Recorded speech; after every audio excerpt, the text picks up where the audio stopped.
Hello friend, तो स्वागत है आपका एमएस नॉलेज नंबर 3 है। निम्न समस्याओं को रेखिक समीकरण के रूप में लिखकर प्रतिस्थापन विधि से हल कीजिए। जिसका पहला सवाल है, दो संख्याओं का अंतर 26 है और एक संख्या दूसरी संख्या की 3 गुनी है, उन्हें ज्ञात कीजिए।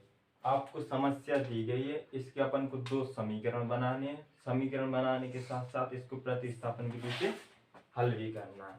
तो हम देखते हैं क्या समस्या है। पहली समस्या देखते हैं, दो संख्याओं का अंतर 26 है। तो देखो हम मानते हैं, माना इस सवाल को हम मान के चलेंगे, इसमें कोई संख्या नहीं दी है तो मान के चलना पड़ेगा। माना पहली संख्या बराबर x है। इसमें दो संख्या दी गई है तो पहली हमने x मान ली और दूसरी y मान लेंगे। तो दूसरी संख्या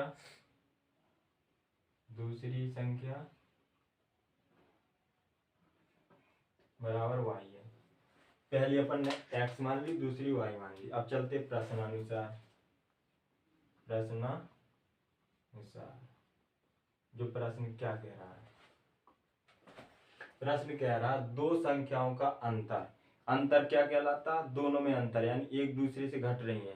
तो दो संख्याओं का अंतर 26 है, यानी कि पहली जो दूसरी से घट रही है तब जाके 26 प्राप्त होता है। यानी कि दो संख्याओं के अंदर पहली वाली दूसरे से घट रही है तो 26 प्राप्त हो रहा है। तो दो संख्याओं का अंतर, अंतर का मतलब होता है घटना, घटना या घटाव।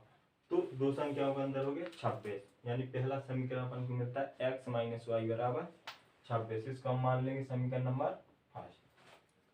आगे चलते हैं, एक संख्या दूसरी संख्या की 3 गुनी। अब देखना, एक संख्या दी गई अपन को, ठीक है, सॉरी एक संख्या अपन ने x मान लिया, दूसरी संख्या y है। तो कह रहा एक संख्या दूसरी संख्या की 3 गुनी है, यानी कि ये दोनों है जो पहली दूसरी की 3 गुनी है। पहली संख्या दूसरी की 3 गुनी है, जिसे हम मान लेंगे समीकरण 2। तो बस अभी निकल आते समीकरण, निकल आते हैं अपन, है ना। अपन ने कैसे ज्ञात किया, दो संख्याओं का अंतर यानी x माइनस वाई बराबर 26, समीकरण 1 निकला। और दूसरी समस्या क्या थी, एक संख्या यानी कि पहली यानी x दूसरी संख्या की यानी y की 3 गुनी है, यानी 3 गुनी है, x y का 3 गुनी है y। तो देखो अपन को x का मान निकला होगा पहले से, इसको आगे हल करने की जरूरत नहीं है। क्या डायरेक्ट रख दें, x का मान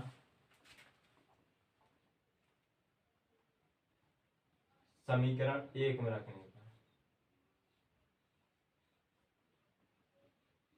रखने पर, क्योंकि हमको डायरेक्ट x बराबर 3y दिया गया है तो अपन को x का मान निकालने की जरूरत नहीं है, डायरेक्ट सीधे x की जगह 3y रख देंगे, समीकरण 1 में रखेंगे। तो y का मान, x का मान कितना है 3y माइनस y बराबर 26, जो समीकरण पहला है। x की जगह पे अपन ने क्या रख दिया 3y।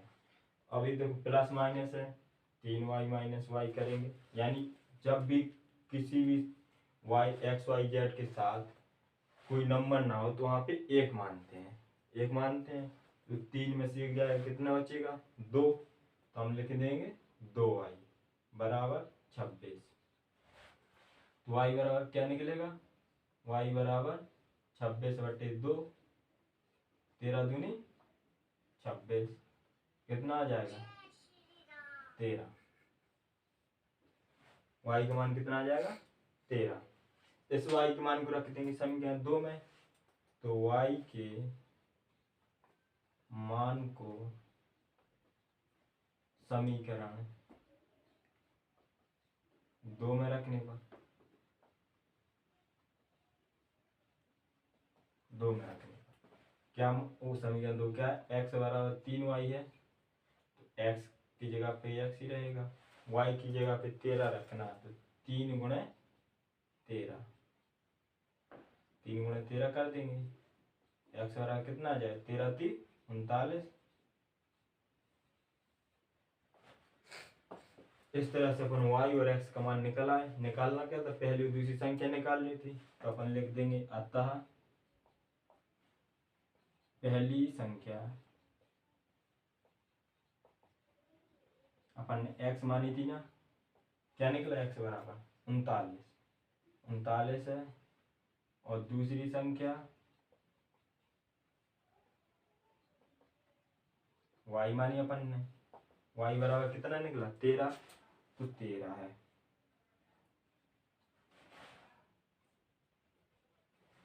और फ्रेंड्स अपन को क्या निकालना था, पहली और दूसरी संख्या ही निकालना था, यानी कौन संख्या उनको ज्ञात करो कि यानी कि संख्या दो संख्या कौन सी है। तो अपनी पहली संख्या अपन ने x मानी, तो x का मान निकला 39। दूसरी अपन ने y मानी, तो y का मान निकला 13।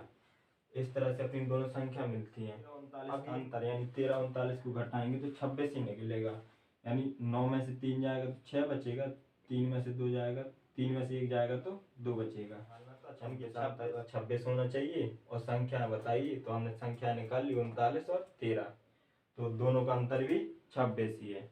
तो ये अपना सवाल इसका मतलब सही है। इस तरह से सवाल नंबर 3 का क्वेश्चन नंबर 5 सॉल्व होता है।